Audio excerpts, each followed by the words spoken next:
I dey talk am say dis Senator Natasha fight and Akpabio fight. I say e no go end soon. Now Senator Natasha don go report Akpabio to UN. Make una watch am na. Sure. Yeah, take dey report Akpabio to UN say she no go ever apologize to Akpabio. Anything Akpabio wan do, make e do, no level. IPU, good afternoon, colleagues. I come with a heavy heart from Nigeria, but first I'd like to apologize to Honorable Kafila Ogbara. I am not here to bring shame to our country. I'm here to seek help for the women of Nigeria. Again, my name is Senator Natasha Akpabio.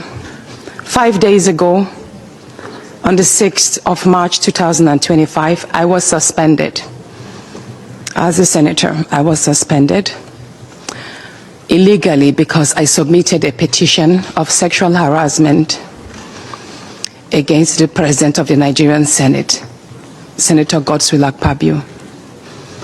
I thought that by submitting the petition, he would recuse himself, and both of us will submit ourselves to the Committee on Ethics, Privileges and Public Petition for a fair and transparent investigation.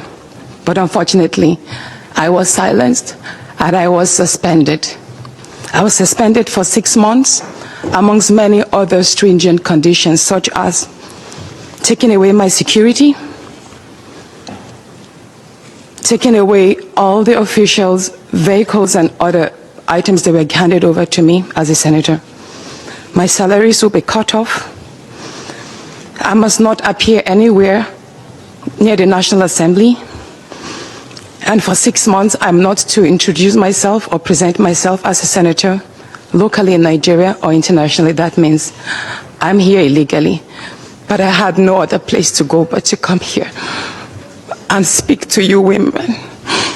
Because this is a bigger picture.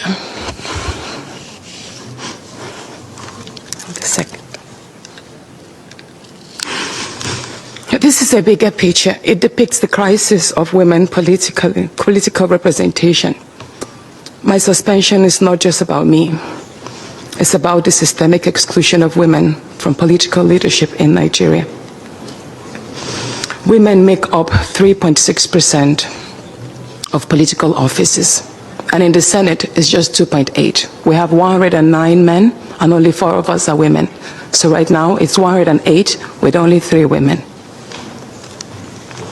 This is a clear case of political victimization, punishment for speaking out against impunity, corruption, and gender-based violence. The United Nations Declaration 48104 declares sexual harassment as a form of gender violence. The Senate's actions are an assault on democracy. I was elected by my constituents to represent them. Yet a few powerful men have unilaterally decided to silence their voices by suspending me for 6 months. My call for an open and transparent investigation into harassment allegations have been met with hostility instead of accountability. If a female senator can be treated this way in the full view of the world, imagine what ordinary Nigerian women will go through every day in workplaces, in universities, and other aspects of our society. A culture of harassment and silencing must end. And this is not just a Nigerian issue, it is a global one.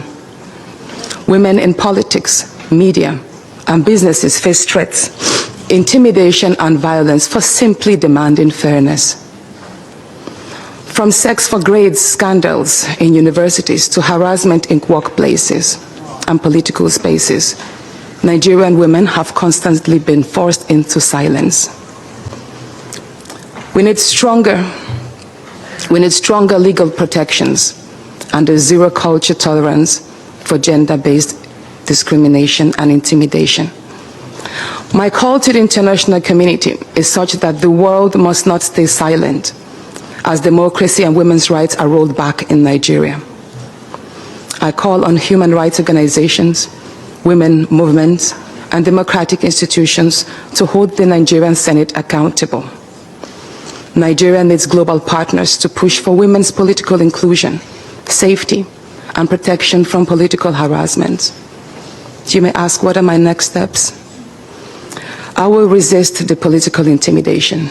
In the past few days, a number of my colleagues, my male colleagues, have reached out to me and said, Natasha, all you need to do is apologize and retract your statements.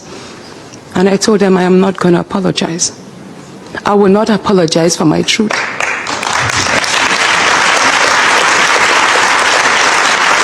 Thank you. Thank you. And I told them that I will stand the 6-month suspension, and the very first day I return, I will represent my petition on sexual harassment. And I will continue doing so until there is a fair and transparent investigation. I will fight, thank you. I will fight this injustice and continue to represent my constituents, whether the Senate wants to hear me or not. I will work with women's group, civil society, and legal teams to ensure that this unconstitutional suspension is quashed. This is bigger than me. This is about ensuring that no other woman in politics or public office will ever be silenced again. Thank you so much.